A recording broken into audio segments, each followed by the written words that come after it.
So today we will be solving the back exercise जो आपका NCERT का chapter 2 है, that is data handling using pandas 1.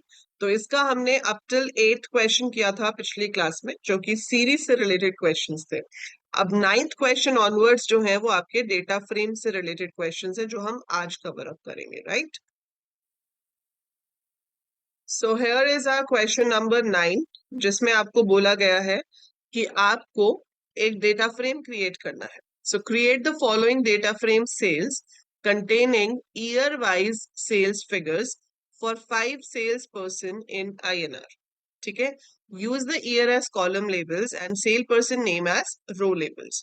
तो ये आपको डेटा फ्रेम क्रिएट करना है. इसका आंसर आपको लिखना होगा नोटबुक में. मैं आपको सीधे पाइथन में ही लिखकर दिखाऊंगी कि हम इसको कैसे क्रिएट करेंगे. अब आप इसको क्रिएट करने के लिए डिफरेंट डिफरेंट तरीके लगा सकते हो. आप इसे as a list of list भी बना सकते हो, आप इसे डिक्शनरी ऑफ लिस्ट भी बना सकते हो, लिस्ट ऑफ डिक्शनरीज भी बना सकते हो. That is totally up to you. मेरा जो पर्सनल फेवरेट मेथड है वो है डिक्शनरी ऑफ लिस्ट. वो मुझे सबसे ज्यादा कंफर्टेबल लगता है. आपको अगर कंफर्टेबल लगता है आप भी वो यूज कर सकते हो. अगर पेपर में स्पेसिफाइड है फिर तो वही करना पड़ेगा जो कहा हुआ है, बट यहाँ पर ऐसा कुछ स्पेसिफाइड नहीं है. तो देखो, डिक्शनरी ऑफ लिस्ट बहुत सिंपल इसलिए होता है कि आपको डिक्शनरी जो बनानी है आप ऐसे बना सकते हो. Data is equal to curly bracket शुरू की क्योंकि डिक्शनरी है. जो पहला कॉलम है, ठीक है, उसको ले लो आप एज अ की ऑफ फर्स्ट कॉलम, और उसके अंदर फर्स्ट कॉलम में जो जो वैल्यूज दी हुई है उनको लिख डालो, जो भी वैल्यूज है. फिर कॉमा लगाओ, फिर दूसरे कॉलम की हेडिंग जो है वो दे दो. फिर उसके बाद उसमें जो वैल्यूज हैं उसको ले लो.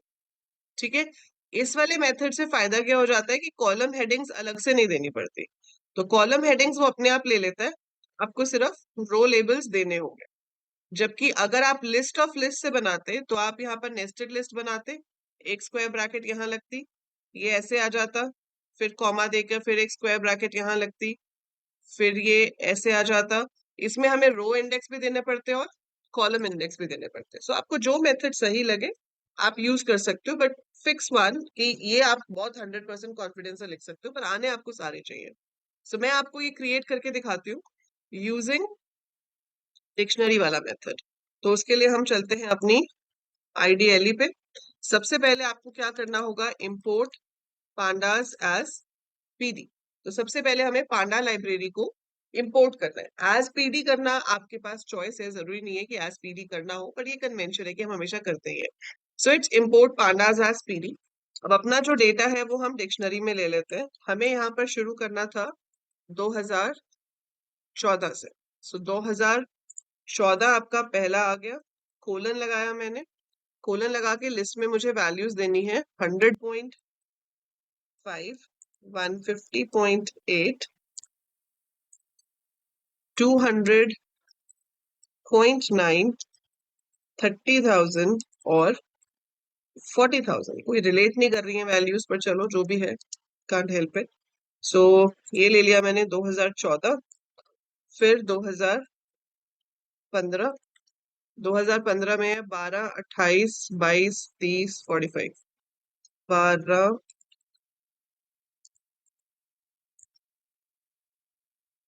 सॉरी, 12, 18, 22, 30.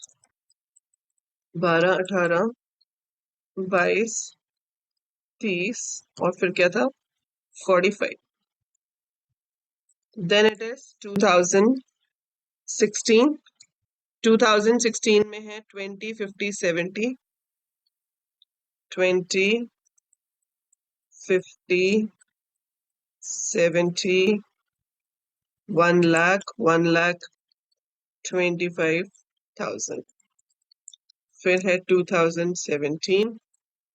इसमें है 50, 60, 70, 80, 90. 50, 60, 70, 80 एंड 90. कर्ली ब्रैकेट यहाँ पे बंद हो जाएगी.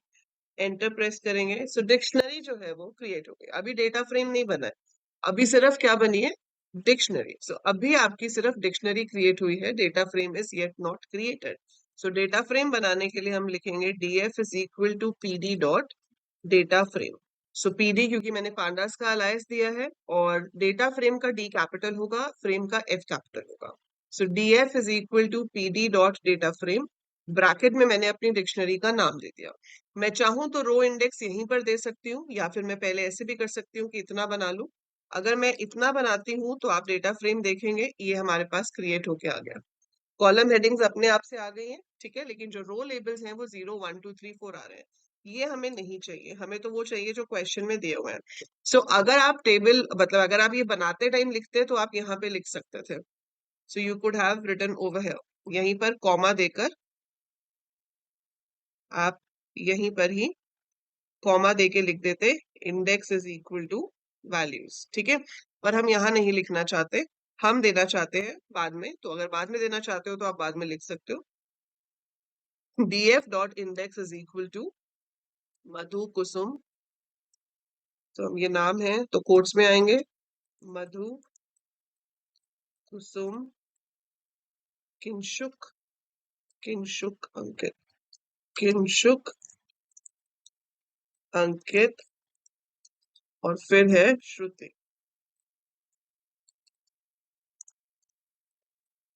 सो ये बन गया।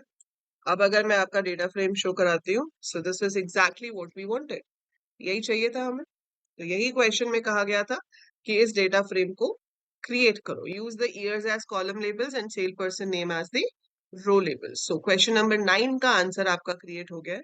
सो this is the data frame we have created. So ये क्वेश्चन आपको 3 मार्क्स का आ सकता है पेपर में, कि आपको ऐसे डेटा फ्रेम दिया हो और आपको कोड लिखना है। तो कोड में आप क्या लिखोगे, इम्पोर्ट पांडास एज पीडी, आप अपना डिक्शनरी क्रिएट करोगे, फिर उसका डेटा फ्रेम बनाओगे, इंडेक्स सेट करोगे और फिर प्रिंट करा सकते हो। So this will be your complete answer to create a data frame like this. Okay, so after question 9, we have this question 10. अब यहाँ पे बोला है use the data frame created in question 9 above to do the following. Display the row labels of sales. अगर आपको सिर्फ रो labels show करने हैं तो आप क्या करोगे? अच्छा, यहाँ पे इन्होंने डेटा फ्रेम का नाम भी बोला था कि सेल्स देना है। सो जो क्वेश्चन में दिया हो यूजुअली वही डेटा फ्रेम का नाम आपको लेना चाहिए। मैंने तो डीएफ लिया अभी यहाँ पर, बट आप इसको सेल्स ले सकते हो। तो अब जब इसका आंसर आपको लिखना है, आपको सिर्फ रो लेबल्स देखने हैं, तो हम क्या लिखेंगे, print sales dot index. So print sales dot index, उससे क्या होगा, it will only show the row labels. अगर आपको सिर्फ कॉलम लेबल्स देखने हैं तो आप लिखोगे sales dot columns. So it will only show you the column labels. For example यहां पर मैंने लिखा print df dot index, so सिर्फ आपके पास रो इंडेक्स आ गए। फिर आपने लिखा प्रिंट df डॉट कॉलम्स, सो सिर्फ कॉलम हेडिंग्स आ गई। इन्हें कहते हैं एट्रीब्यूट्स। सो df डॉट इंडेक्स से सिर्फ इंडेक्स नेम आ रहे हैं, df डॉट कॉलम्स लिखने से सिर्फ कॉलम्स के नेम आ रहे हैं। Display the data type of each column of sales, ठीक है, तो इसको हम क्या करेंगे, print sales dot D types. अब देखो जैसे ये क्वेश्चन है ना, इसी को आप अपनी प्रैक्टिकल फाइल में भी लगा सकते हो। तो हम ये सेम क्वेश्चन अपनी प्रैक्टिकल फाइल में भी ऐड कर देंगे, although I will be telling you कि प्रैक्टिकल फाइल में क्या क्या होना चाहिए। आई will be providing you sample practical file also. But इसी तरह के क्वेश्चंस हम अपनी प्रैक्टिकल फाइल में डाल सकते हैं, यही क्वेश्चन पेस्ट करके और उसके आंसर्स। तो डी टाइप्स से क्या होता है, it will tell you the data type of all the columns. मैं अभी आपको रन करके दिखाऊंगी। Then dimension, shape, size and values of sales, तो सारे के सारे जो लिखे हैं ये सब एट्रीब्यूट्स हैं। अगर आपको डेटा फ्रेम की डायमेंशन देखनी है तो आप लिखोगे सेल्स डॉट एंडिम। एंडिम का मतलब है number of dimensions. So data frame की डायमेंशंस हमेशा 2 आएगी, क्योंकि data frame is a 2 dimensional data structure. Series की डायमेंशन हमेशा 1 आएगी। तो a series is 1 dimensional, a data frame is 2 dimensional. Then you have shape. अगर हम यहाँ पर लिखते हैं प्रिंट सेल्स डॉट शेप, तो शेप क्या है हमारा, रोज एंड कॉलम्स। लाइक आपके पास कितनी रोज और कितने कॉलम्स है, अगर 5 रोज 6 कॉलम है तो 5,6 आएगा। यहाँ पे मेरे पास 5,4 है, 5 रोज है 4 कॉलम्स है, तो शेप 5/4 आएगी। साइज क्या होता है, size is the total number of values we have.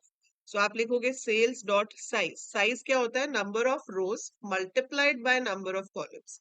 तो अगर मेरे पास 5 रोज है, 4 कॉलम्स है, तो मैं ये जो डेटा वैल्यूज अगर गिनूं तो ये मेरे पास 20 हो जाएगी। Like 1 2 3 4 5 6 7 8 9 10 11 12 13 14 15 16 17 18 19 20। So the number of values is the size, और वो नंबर ऑफ वैल्यूज कैसे आता है? Number of rows multiplied by number of columns. ठीक है, और वैल्यूज तो डेटा फ्रेम को प्रिंट करके आई जाती है। So we get the values like that. Fine, ये सब मैं आपको एक एक करके एग्जीक्यूट करके दिखा देती हूँ फ्रॉम दी डी टाइप्स। सो देखो, यहाँ पर मैंने लिखा print df dot D types. तो 4 कॉलम्स थे हमारे पास। पहले वाले में पॉइंट में वैल्यू है, इसलिए उसका डेटा टाइप फ्लोट आ रहा है। बाकी 3 जो थे वो इंटीजर थे, इसलिए उसका डेटा टाइप इंट आ रहा है। अभी 64 का क्या मतलब है? 64 is the number of bits, कि वो 64 बिट्स का स्पेस ले रहा है मेमोरी में। तो 64 बिट्स का स्पेस ले रहा है मेमोरी में। 64 बिट्स का मतलब हो गया 8 बाइट्स। ठीक है, सो 64 bits means 8 bytes. 8 bytes space it is taking in the memory, right? So that's your 64 bits. ठीक है, 64 बिट्स हो गया हमारा ये फ्लोट और इंटीजर। उसके बाद हमारे पास क्या होगा? df dot endim। endim is like endim, that is number of dimensions। तो 2 डायमेंशन है, सीरीज हमेशा 1 डायमेंशनल होगी, डेटा फ्रेम हमेशा 2 डायमेंशनल होगा। अगर आप इसका शेप देखना चाहते हो, df dot shape, so it is showing 5,4, that is 5 रोज है, 4 कॉलम्स है। अगर आप इसका साइज देखना चाहते हो, सो it will show the size, that is 5 multiplied by 4, 20। तो ये हमारे पास इसकी एट्रीब्यूट्स काम कर रहे हैं। अब इसके बाद अगला क्वेश्चन था, write a command to show the last 2 rows of sales. फिर ऐसे ही display the first 2 column of sales. फिर उसके बाद create a dictionary using the following data. Use the dictionary to create a data frame sales 2। अच्छा, check if sales 2 is empty और it contains data. Fine, वो अगला part है। तो सबसे पहले आ जाता है हमारे पास display the last 2 rows of sales. तो जैसे सीरीज में हमारे पास हेड और टेल फंक्शन होता है, वैसे यहाँ पे भी हमारे पास हेड और टेल फंक्शन होता है। हेड बाय डिफॉल्ट आपको टॉप 5 रोज दिखाता है, टेल बाय डिफॉल्ट आपको लास्ट 5 रोज दिखाता है। पर आपको लास्ट 5 नहीं देखनी है, आपको लास्ट 2 देखनी है। तो I will be writing tail, और टेल के साथ मैंने ब्रैकेट में क्या दे दिया? 2। सो ये क्या करेगा? लास्ट की 2 रोज को दिखा देगा। ठीक है, ये काम हम LOC एक फंक्शन होता है उसकी हेल्प से भी कर सकते हैं, जिसके थ्रू आप डेटा फ्रेम में स्लाइसिंग कर सकते हो। So if you have to do slicing in the data frame, तो वो कैसे पॉसिबल है? तो हम यहाँ पर कर सकते हैं df डॉट, अगर आप इंटीजर इंडेक्स दे रहे हो तो आई लॉक लोगे। आई लॉक में हम पहले रोज के इंडेक्स देते हैं, फिर कॉलम के इंडेक्स देते हैं। आपको सिर्फ लास्ट 2 रोज चाहिए, तो लास्ट 2 रोज चाहिए। लास्ट 2 रोज कैसे आएंगी? मेरे पास टोटल 5 रोज हैं। फर्स्ट रो का इंडेक्स होगा 0, सेकंड का इंडेक्स होगा 1, फिर होगा 2। सो आपको 3 ऑनवर्ड्स देखनी है, तो आप यहाँ 3 कोलन लिख दो, कॉलम स्पेसिफाई मत करो। सो अगर मैं कॉलम स्पेसिफाई नहीं कर रही हूँ, मैंने सिर्फ क्या कर दिया, df dot iloc 3 colon, so वो 3 इंडेक्स और 4 इंडेक्स वाली रो को दिखा रहा है। इसको हम एक और तरीके से भी कर सकते हैं। आप यहाँ पर लिख दो -2 कोलन। -2 कॉलम मतलब पीछे से 2 रोज ऑनवर्ड्स दिखा दो। पीछे से 2 रो ऑनवर्ड्स मतलब लास्ट 2 रोज। सो -2 पोजीशन से शुरू करो और एंड तक सारा दिखा दो। सो -2 पोजीशन से शुरू कर एंड तक जाएंगे तो लास्ट की 2 रोज आएंगी। 3 पोजीशन से शुरू करके एंड तक जाएंगे तो भी 3 और 4 वाली रो आएगी, क्योंकि 5 रोज हैं इसलिए वो लास्ट की 2 रोज को दिखा रहा है। या टेल 2 लिखोगे तो भी वही रोज आएंगी। ये थोड़ा सा कॉम्प्लेक्स हो जाता है समझना। इसके लिए आपको आई लॉक और लॉक की प्रैक्टिस करनी होगी, आपको स्लाइसिंग की प्रैक्टिस करनी होगी, तब आप इस कंसेप्ट को बहुत ही अच्छे से समझ पाओगे। सो टेल तो डायरेक्ट फंक्शन है जो आपको क्या दे रहा है? 2 लास्ट रोज दे रहा है। अगर टॉप की 2 देखनी होती तो हम हेड कर देते हैं, पर ये आपका थोड़ा दिमाग वाला काम है जिसमें आप आई लॉक का इस्तेमाल कर रहे हो। df डॉट आई लॉक 3 कोलन मतलब इंडेक्स 3 ऑनवर्ड्स जितने भी हैं वो दिखाओ। तो हमारे पास ऑनवर्ड्स 2 ही हैं, एक 3 और एक 4, वो दिखा देगा। ये आप नेगेटिव में भी दे सकते हो इंडेक्स। तो -2 का मतलब है सेकेंड लास्ट रो ऑनवर्ड सारे दिखा दो। तो सेकेंड लास्ट रो ऑनवर्ड अगर हम सारे दिखाएंगे तो हमारे पास लास्ट की 2 रोज आ जाए। ठीक है, so any of this you right, it is the correct answer. Okay. So next question is display the first two columns of sales. तो जो आपका डेटा फ्रेम है उसके सिर्फ आपको पहले दो कॉलम्स दिखाने हैं. ये भी आई लॉक की हेल्प से हो सकता है. तो इसमें हम क्या करेंगे, आई लॉक, रोज तो सारी चाहिए, तो रोज वाली जगह पर आप सिर्फ कोलन लिख के छोड़ दोगे. ठीक है, सो हेड और टेल जो है वो सिर्फ रोज के लिए होते हैं, वो कॉलम्स के लिए नहीं होते. तो ये आपको आई लॉक या लॉक की हेल्प से ही करना पड़ेगा. अगर आप आई लॉक से कर रहे हो तो इसको खाली छोड़ दो, और आपको क्या कहा है, फर्स्ट टू कॉलम्स, तो कोलन टू लिख दो. सो कोलन टू का मतलब क्या है कि इंडेक्स टू से पहले वाले, टू इंक्लूडेड नहीं होगा. सो टू इंक्लूडेड नहीं होगा तो इसको हम क्या लिखेंगे, print F TF dot iloc, rows वाली जगह पे सिर्फ कोलन और कॉलम्स वाली जगह पर कोलन टू. सो ये सिर्फ पहले दो कॉलम दिखा रहा है जो कि है 2014 and 2015. Another option could be, आप लिख सकते थे डीएफ स्क्वायर ब्रैकेट, और पहले ही दो कॉलम्स देखने आपको, तो फिर से स्क्वायर ब्रैकेट के अंदर आप दोनों कॉलम्स के नाम लिख देते, 2014 2015. पर यहाँ पे देखो स्क्वायर ब्रैकेट्स दो बार आएंगे, एक बार स्क्वायर ब्रैकेट लगी डीएफ के साथ क्योंकि वो इंडेक्सिंग के लिए लगती है, और उसके अंदर इंडेक्स एक सिंगल वैल्यू नहीं है, दो वैल्यूज हैं, तो इसलिए आपने उसको लिस्ट में दिया. सो सिंस हमने उसको लिस्ट में दिया इसलिए फिर से स्क्वायर ब्रैकेट लगेगी. वैसे ये ऑप्शन इसकी बेटर आंसर है क्योंकि फर्स्ट टू कॉलम्स के नाम हो सकता है आपको ना पता हो. तो अगर मुझे फर्स्ट टू कॉलम्स के नाम नहीं पता है, so this option is the best option for that. But हाँ, कॉलम्स के नाम पता है तो आप ऐसे भी कर सकते हो या लॉक लगा के भी कर सकते हो. So that's up to you. ठीक है, so these are the options to show the first two columns. अब कहा है create a dictionary using the following data. Use this dictionary to create a data frame sales 2. Check if sales 2 is empty और it contains data. तो आपको dictionary बनानी है जहां पे ये की है और ये वैल्यू है. ठीक है, मतलब it should be like this कि मैंने बनाई मधु, मधु पे वैल्यू आ गई 1,60,000, फिर आ गया कुसुम, इस पे वैल्यू आ गई 1,10,000 and so on like this. ठीक है, और फिर इसका आपको डेटा फ्रेम बनाकर देखना है कि वो डेटा फ्रेम एम्प्टी है या नहीं. तो सेल्स 2 नाम का बनाना है, तो सबसे पहले तो डिक्शनरी बनानी है. तो मैंने ले लिया टीटी इज इक्वल टू मधु. मधु का क्या है, 1,60,000. फिर है कुसुम 1,10,000. एक ज्यादा है जीरो, 4 जीरो लगाई मैंने वहां पे पीछे. इसमें कितनी थी, 4 ही थी. ठीक है, फिर है किंशुक,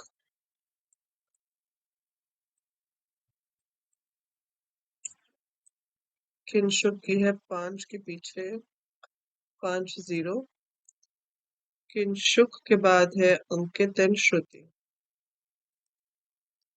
अंकित 3 4 1 2 3 4, Shruti 2 3 4 5.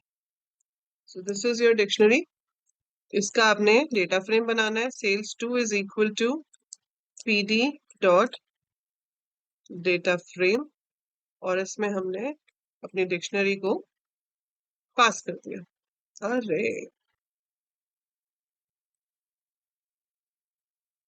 PD dot data frame dt. अब वो क्या कह रहा है वैल्यू एरर में, if using all scalar values you must pass an index.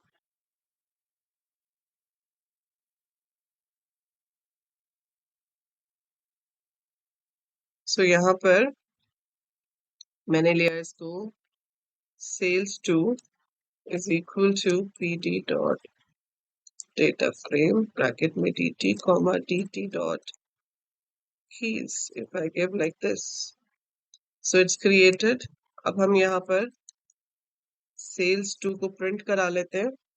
ठीक है, पर इसमें देखो क्या प्रॉब्लम हुई. उसमें क्या हुआ, इसने सारे रोज को, सारे कॉलम्स को 5x5 में बना दिया, और अगर मैं खाली डिक्शनरी दे रही हूँ तो वो कह रहा है कि आपने कीज तो दी नहीं.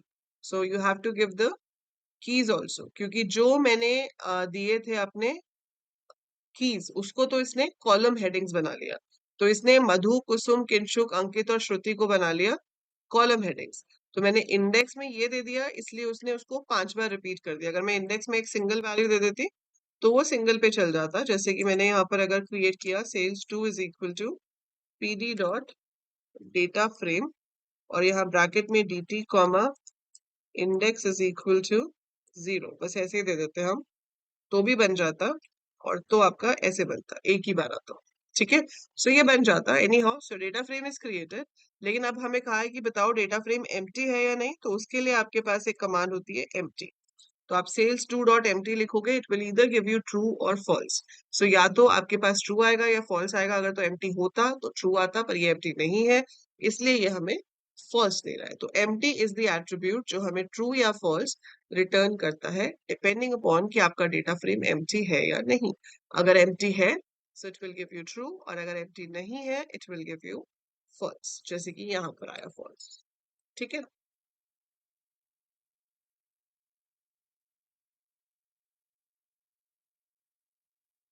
Okay. Now we have some more questions based on the data frame only. Use the data frame created in question 9 above to do the following. Append the data frame sales to the data frame. इसमें हमें पहले वाले के साथ दूसरे को append करना है, फिर उसका ट्रांसपोज निकालना है. Then display the sales made by all salesperson in the year 2017 only. Display the sales made by Madhu and Ankit in the year 2017 and 18 only. ठीक है, तो यहाँ पर बेसिकली हमें अब सारे लॉक वगैरह आई लॉक लगाकर देखना है कि किस किस तरह से हमारे पास वैल्यूज आएंगे। तो सबसे पहले हम अपेंड देख लेते हैं। सो मैंने यहाँ पर सेल्स 2 को रिफॉर्म किया है।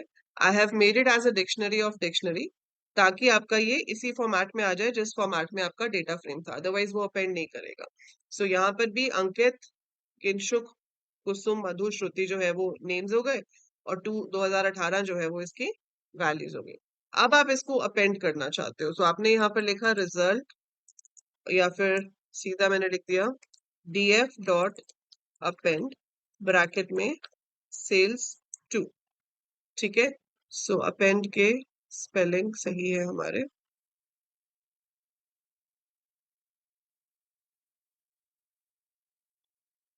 होता तो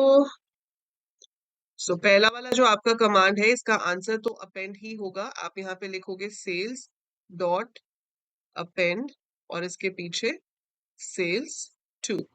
ठीक है, एंड यहाँ पे ये भी लिख सकते हैं sales is equal to sales dot append sales 2, ताकि वो इसके पीछे अपेंड हो जाए। अगर आपको किसी भी डेटा फ्रेम का ट्रांसपोज चाहिए होता है तो आप लिख सकते हो sales dot T.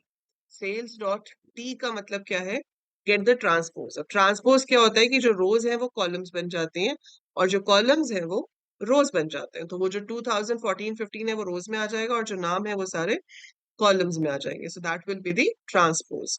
Display the sales made by all sales person in the year 2017।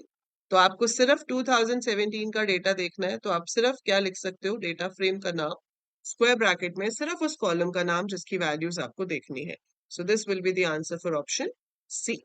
Display the sales made by Madhu and Ankit in the year 2007 and 2018.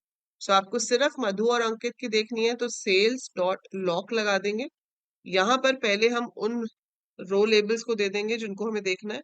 So I don't know मधु और अंकित एक साथ हैं, दूर दूर हैं, कहाँ पर हैं उनकी positions, but I can give them as a list. तो मैंने यहाँ पर लिस्ट में दे दिया Madhu comma Ankit comma 2017 2018 and this is like this. So आपको मधु और अंकित के लिए 2017-2018 का डेटा दिखा देगा। ठीक है, ऐसे ही display the sale made by Shruti. अब display the sale made by Shruti जो है वो आप लॉक से भी दिखा सकते हो। सो लॉक में आपने रो लेबल क्या दिया, श्रुति, कॉलम लेबल क्या दिया, 2016। दैट्स इट, वो दिखा देगा। आप इसकी जगह पर ऐड भी लगा सकते थे। तो जब हमें स्लाइसिंग देनी हो या एक से ज्यादा रो कॉलम्स देने हो तो हम लॉग ही यूज करेंगे। बट अगर सिंगल पोजीशन पे से आपको कुछ चाहिए, सिंगल रो सिंगल कॉलम में से, तो आप ऐड का यूज भी कर सकते हो। You can use at also over there. So I show you how to do this. So यहाँ पर अगर हम पहले तो प्रिंट कराते हैं डीएफ, ये आपका डेटा फ्रेम है ओरिजिनल। फिर आपने यहाँ पे प्रिंट कराया df.t। सो ये ट्रांसपोज हो गया, तो जो रोज थी वो कॉलम्स बन गए और जो कॉलम्स थे वो रो बन गए। ठीक है, फिर आपको कहा गया है कि आपको डेटा दिखाना है सारे 2016 वालों का। तो लॉक की जरूरत ही नहीं है, अगर आप लॉक से करोगे तो रो वाली जगह पे आपको ऐसे ब्लैंक छोड़ना पड़ेगा और फिर 2016। ठीक है, या फिर आप इसको डायरेक्टली ऐसे भी कर सकते थे 2016, तो ये आ जाता, सेम आंसर आता है। ठीक है, फिर आपको मधु और अंकित का बोला है, मधु और अंकित बोला है तो लॉक, इसके अंदर आपने रो इंडेक्स दे दिए मधु एंड अंकित, रो इंडेक्स के बाद कॉमा, और फिर आपने यहाँ पर दे दिया कि आपको कौन से दो कॉलम्स चाहिए। सो 17 और 18 चाहिए, 18 तो हमारा अभी इसमें अपेंड हुआ ही नहीं है, तो मैं 16 और 17 ही ले लेती हूँ। 2016 और 17 चाहिए, तो आप स्लाइसिंग भी कर सकते थे या ऐसे भी दे सकते थे। So it is showing only for Madhu and Ankit 2016-17। Shruti का चाहिए तो df डॉट लॉक, यहाँ पे हम डायरेक्ट लिखते श्रुति, कब का चाहिए 2016 का, तो ये सिर्फ श्रुति का आ जाएगा। ये आपके पास ऐड से भी आ जाएगा, तो अगर आप ऐड लगाओगे तो भी आ जाएगा। और अगर आपको ये चीज आई ऐड या आई लॉग से चाहिए तो आपको ये वाले लेबल्स देने की जगह उनकी पोजीशन गिननी पड़ेगी, 0 1 2 के फॉर्म में कौन सी है, और वो पोजीशन आपको देनी पड़ेगी। ठीक है, so you have to give that according to the index positions.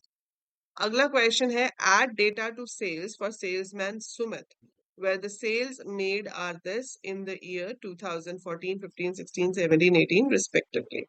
तो हमें सुमित के नाम से ऐड करना है, मतलब हमें एक न्यू रो ऐड करनी है। तो हर पर्सन एक रो को रिप्रेजेंट कर रहा है, तो जब आपको एक न्यू रो ऐड करनी होती है डेटा फ्रेम में तो आप क्या लिखते हो, df dot loc, df dot loc then index of that row, तो उसका जो रो इंडेक्स है वो क्या होना चाहिए, सुमित। ठीक है, सो df डॉट लॉक सुमित, और सुमित की वैल्यूज हैं 196.2 कॉमा 37800 52,000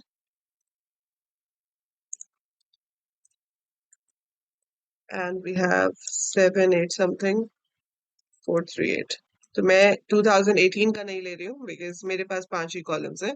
सो आप देखोगे आपके पास ये नया रिकॉर्ड ऐड हो गया है। So got one more record added to your data frame. So loc की हेल्प से हम नया रो ऐड कर सकते हैं। फिर है delete the data for the year 2014 from the data frame sales. So अब अगर आपको कॉलम डिलीट करना है तो देखो, कॉलम डिलीट करने के हमारे पास 3 ऑप्शंस हैं। हम ड्रॉप से भी कर सकते हैं, पॉप से भी कर सकते हैं और डेल से भी कर सकते हैं। ठीक है, सो 2014 वाला कॉलम डिलीट करने के लिए मैं सिर्फ लिख सकती हूँ del sales 2014 in square brackets, so it will be removed. मैं लिख सकती हूँ sales dot pop 2014 in round brackets, ये भी डिलीट कर देगा। मैं ये भी लिख सकती हूँ सेल्स डॉट ड्रॉप, और ड्रॉप में 2014 देकर मुझे साथ में लिखना पड़ेगा index is equal to 1, in place is equal to true. मतलब हम रो नहीं कॉलम डिलीट कर रहे हैं, क्योंकि जो ड्रॉप है वो बाय डिफॉल्ट रो को डिलीट करता है। जैसे आपको किंशुक डिलीट करना है, वो रो है, तो वो ड्रॉप से ही डिलीट हो सकता है सिर्फ, और कोई तरीका नहीं है। इंडेक्स इज इक्वल टू 1 लिखने का मतलब है कि मैं उसको बता रही हूँ कि हम जो डिलीट कर रहे हैं वो हम रो को नहीं कॉलम को डिलीट कर रहे हैं। सो जरूरी नहीं है कि हम उसको ड्रॉप से ही करें, हम लिख सकते हैं डेल डीएफ स्क्वायर ब्रैकेट में 2014। सो ऐसा लिखने से भी आपका 2014 वाला कॉलम गया। अब आप इसमें से डिलीट करना चाहते हो किंशुक, सो मैंने यहाँ पे लिखा Kinshuk, Kinshuk, then I don't have to write index is equal to 0 क्योंकि बाय डिफॉल्ट इंडेक्स 0 ही होता है, लेकिन मैं यहाँ पर एक और स्टेटमेंट लिख रही हूँ in place is equal to true. अगर ये नहीं लिखूंगी तो मेरा डेटा फ्रेम मॉडिफाई नहीं होगा, फिर मुझे लिखना पड़ेगा sales is equal to sales dot drop Kinshuk. ठीक है, या फिर आप लिख दो in place is equal to true. Now if you see we don't have Kinshuk's record in this, it's gone। So that is how we delete a row or a column from a data frame। तो इस तरीके से एक रो या column जो है वो delete होता है। नेक्स्ट है change the name of the sales person Ankit to Vivan and Madhu to Shailesh. आपको अपना रो इंडेक्स या कॉलम इंडेक्स अगर चेंज करना हो तो उसके लिए we have a function called rename. क्या है, रीनेम। अंकित का नाम चेंज करके आपको विवान करना है, तो आप क्या लिखोगे, df डॉट रीनेम। ठीक है, और हम किसको चेंज कर रहे हैं, रो इंडेक्स को, तो इंडेक्स इज इक्वल टू, अब ये आपको एक डिक्शनरी की तरह देना पड़ता है। आप पहले पुराना इंडेक्स दोगे कि अंकित की जगह पर क्या करना है, विवान, ठीक है, और दूसरा क्या था, मधु की जगह पे शैलेश, मधु की जगह पर शैलेश, ठीक है, डिक्शनरी बंद, और यहाँ पे भी चेंजेस रिप्रेजेंट हो इसलिए आपको यहाँ पर in place is equal to true लिखना पड़ेगा। अब आप डेटा फ्रेम देखो, तो जहां पर अंकित था तीसरी रो में, वहां पे विवान आ गया है, फर्स्ट रो में मधु था, उसकी जगह पर शैलेश आ गया है। सो हम रो या कॉलम को चेंज कर सकते हैं। मैंने यहाँ पर इंडेक्स इज इक्वल टू लिखा है, तो I am able to change the row headings. अगर आपको कॉलम हेडिंग चेंज करनी होती तो आप कॉलम्स इज इक्वल टू लिखते हैं। So columns is equal to dictionary, जहां पर आप पुरानी वैल्यू दोगे क्या है कॉलम नेम की, और फिर कोलन देके न्यू वैल्यू दोगे जो आपको वहां पर चाहिए। तो रीनेम से दोनों चीजें चेंज हो सकती है, रो इंडेक्स भी और कॉलम इंडेक्स भी। फिर है update the sale made by Shailesh in 2018 to 10 lakh, 10 lakh है नहीं 1 लाख है, ठीक है। अब हम शैलेश की जगह किसी और की कर लेते हैं, क्योंकि मतलब शैलेश की कर लेते हैं, लेकिन 2018 की जगह कोई और कर लेते हैं, because we don't have 2018। So let's say Shailesh की जो ये है 50,000 है 2017 की, मुझे ये 1 लाख करनी है। तो मॉडिफाई करने के लिए आप क्या यूज कर सकते हो, लॉग या एट भी चलेगा। तो सबसे पहले हमें बताना है किसका हम चेंज कर रहे हैं, Shailesh is the row, comma, column कौन सा है 2017 इज इक्वल टू 1 2 3 4 5 1 2 3 4 5 6 होगा 5, ठीक है। So I can assign like this, हम इससे फेच भी कर सकते हैं, मॉडिफाई भी कर सकते हैं। तो इससे आपका, आप देख रहे हो ये सैलरी चेंज होके 1 लाख हो गई। सो मैं df डॉट लॉक पे भी मॉडिफाई कर सकती हूँ, df डॉट एट पे भी कर सकती हूँ, ठीक है।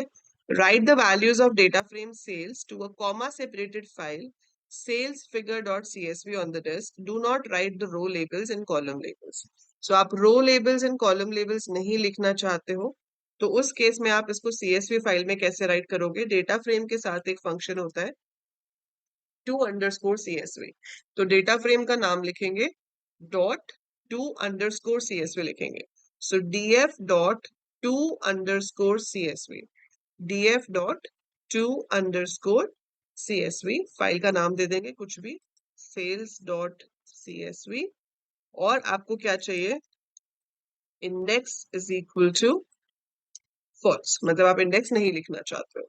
एंटर कर दो। अब आप जाकर देखोगे तो जहां पर मैं ये कोड लिख रही हूँ, वहां आपका जहाँ पे पाइथन की सारी फाइल सेव हो रही है, वहां पे एक सेल्स डॉट csv बन गई होगी, और ये जो डेटा यहाँ पर लिखा हुआ है ये आपकी csv फाइल में स्टोर हो चुका होगा। Now read the data in the file sales figure.csv into a data frame, sales retrieved and displayed. Now update the row labels and column labels of sale retrieved to be same as that of sales. तो अब आपको क्या करना है, वापस उसको retrieve करके दिखाना है, ठीक है। तो हम क्या लिखेंगे, सेल, RET लिख रही हूँ मैं ना, वैसे आप पूरा लिखोगे। अब यहाँ पर हम रीड कैसे करते हैं, pd से, pd dot read underscore csv, read csv कहाँ से रीड करना है, सेल्स डॉट csv से, ठीक है। तो अभी अगर आप इसको शो करोगे सेल रिट्रीव को, तो ये आ रहा है मेरे पास। अच्छा, कॉलम हेडिंग्स आ रही हैं, वो भी नहीं चाहिए थी, तो आपको index is equal to false, comma header is equal to none लिखना था, तो उससे क्या होता, हेडिंग भी नहीं आती। अब मेरे पास ये जो डेटा है, इसमें आप चाहते हो सेम इंडेक्स सेम कॉलम हो जो सेल्स के हैं, तो वो तो सिंपल है, आप यहाँ पे लिख सकते हो sales RET dot index is equal to sales, मतलब मेरे पास सेल्स नहीं है, मेरे पास तो DF है, लेकिन हाँ उसका इंडेक्स आपका सेम हो जाएगा। ऐसे ही आप कॉलम को भी सेम कर सकते हो। So we are getting the same data. So ये आपके आंसर्स हो गए इन सारे क्वेश्चंस के, ठीक है। So this is the NCERT solution. More over इस पूरे क्वेश्चन को आप अपनी प्रैक्टिकल फाइल में भी लगा सकते हो। So that's how we solve the questions based on data frames. तो बहुत सारे और क्वेश्चंस हम प्रैक्टिस करेंगे, ये तो बैक एक्सरसाइज थी। सो एनसीईआरटी के एग्जांपल्स एंड बैक एक्सरसाइज जरूर एक बार कर लेने चाहिए सारे सब्जेक्ट्स के, not even for IP, for all subjects you should do it. So यहाँ पर हमने खत्म किया है chapter number 2 of informatics practices as per NCERT. Chapter 1 हम कर चुके हैं, चैप्टर 2 हमने कर लिया, we have done computer networks and societal impact. अब रहता है आपका चैप्टर नंबर 4। चैप्टर 3 जो है वो आपके सिलेबस में नहीं है, that is data handling using pandas वाला। तो ये जो आपका चैप्टर 3 है, this is not in the syllabus. ये CUET अगर आप देते हो after your 12th board exams for further admissions. तो उसमें इसमें से questions आते हैं, then you have to study this, but not for 12th boards. So 12th boards, this is deleted from the syllabus. This chapter is not to be done. ठीक है, although इसमें कुछ functions हैं जो हम वैसे ही use कर लेते हैं, min, max, sum वगैरह, to find the sum, minimum, maximum, but otherwise पूरा ये chapter आपके syllabus में नहीं है. उसके अलावा अब जो नेक्स्ट है वो है मैटप्लॉटलिब. ये भी बहुत बड़ा चैप्टर है क्योंकि इनिशियली आपके उसमें सिलेबस में सारे तरह के चार्ट्स थे. अब सिर्फ 3 तरह के चार्ट्स हैं. We have only line chart, bar chart and histogram. Only 3 charts are there. So वो हम इस चैप्टर में से पढ़ेंगे. So next we will be starting with this matplotlib. इसके हम जो भी हमारा सिलेबस में पार्ट है we will be starting. It's not that long, तो ये तो एक क्लास में ही हो जाएगा आपका. And we will be doing how to customize the charts. तो आप चार्ट्स को सुंदर कैसे बना सकते हो, कस्टमाइज कैसे कर सकते हो, that is what we will be doing है. ठीक है, सो फिर हम इसके बाद इसकी बैक एक्सरसाइज करेंगे. यहाँ से जो है आपका चैप्टर 5, ये मैं आपको ऑलरेडी इसकी वीडियोस मतलब हम कर चुके हैं. ये हमने कंप्यूटर नेटवर्क से ही शुरू किया था NCERT. So we have covered this. This is computer network वाला चैप्टर. सो अगर आपने नहीं देखा है, इसके रिकॉर्डेड वीडियोस अवेलेबल हैं एनसीईआरटी लेक्चर्स में. इसके रिकॉर्डेड लेक्चर्स भी हैं, you can watch from that. So next we will be doing matplotlib NCERT.